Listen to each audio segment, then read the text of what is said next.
Hey guys, J77 here doing another view topic news update opinion. And this one involves an article that I had been following for a while that my friend actually brought to my attention this recently, and now I am going to talk about it. It is involving a case that just basically went to a close in Jefferson City, Missouri. This case involves a teenage girl who admittedly stabbed, strangled, and slit the throat of a 9-year-old girl. She has recently gotten sentenced to life in prison without, I can't say without, with a possibility of parole. Uh, I'm just going to say it off the bat. The chances of her getting out is pretty much non-existent because of the nature of this crime. And they're going to keep shooting her down over and over and over again, especially after they're going to see the reports of how this thing went down. This teenager, who was 15 at the time when this thing happened, murdered this girl because she wanted to know how it was to kill another person. That was her MO. That was her motive. And she had planned this from the start. She had dug up the grave ahead of time and actually used, I believe, a friend to lure this child to her, which and later she had murdered. She written this stuff down in the diary, which was pretty much all the evidence that the prosecutor need, and that diary pretty much described how much of a enjoyable experience it was, and how she felt when doing it. It's just gruesome details, and how she went to church afterwards after writing all this stuff down. It really is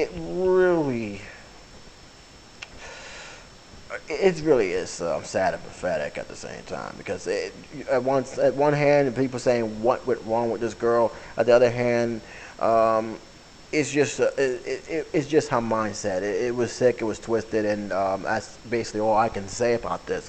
I know my friend wanted me to comment on the fact that she did apologize in court, and she said she wished she could take it back, and how I felt about that apology, because I had read the statement. I had read it on another article. That wasn't the one he gave me. It was another article that I read about, and to be very frank, I don't think she's sorry at all. I think she's sorry she got caught.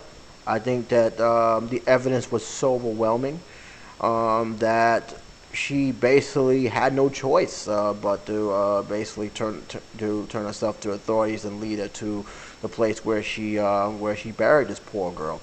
No, I don't think she's sorry at all. I really don't, and I don't blame the family for saying what they said, that she basically said she was a monster and they hated her for it. And you know what, rightfully so. I mean, she showed no remorse to what she was doing to this young girl. And the fact that the fact that she had basically written it as if this was a fun thing to do, no, I'm sorry. Like I said, that sorry that she did, that apology, is not sincere. I mean, she really, it wasn't really a sincere apology at all. And the fact that she's gotten life in prison, she's going to have a very, very long time to think about what she truly did, what she had really, really done. It's a very rough story. It's very hard to read something like that, especially when it is done when it's youth on youth. It's very, very hard, because a lot of people ask what went wrong, why was that no one saw the signs, how come the parents didn't catch this early. I'm like this, it's only so much that the parents can do. Then after then, the responsibility has to fall on the individuals. This girl was 15. She's not 7. She was 15 years old when she committed the crime. She was 19-year-old when she got sentenced. This falls clearly on the perpetrator. She knew what she was doing. She knew what she was planning. So she was perfectly aware of her actions. So I'm not gonna make age be or what went wrong in the family be an excuse. There's a lot of people who suffers from emotional things, and they turn out just fine. To me, I'm not going to hold that as a favorable excuse that's why she should get a linear sentence. No. She tried to try that as a case, but even the judge wasn't going to fall for that because how much details it was and what she had committed. I will say this though, the whole area, the whole small town of Jefferson City, has been turned upside down from this. Everybody lives have changed forever. The victim's family, the person who committed the crime, their family has been affected by it. The whole town has been affected by it. That's how deep this thing goes. There's just not just one person; it's everyone. When something like this happened to a small town, everyone feels it.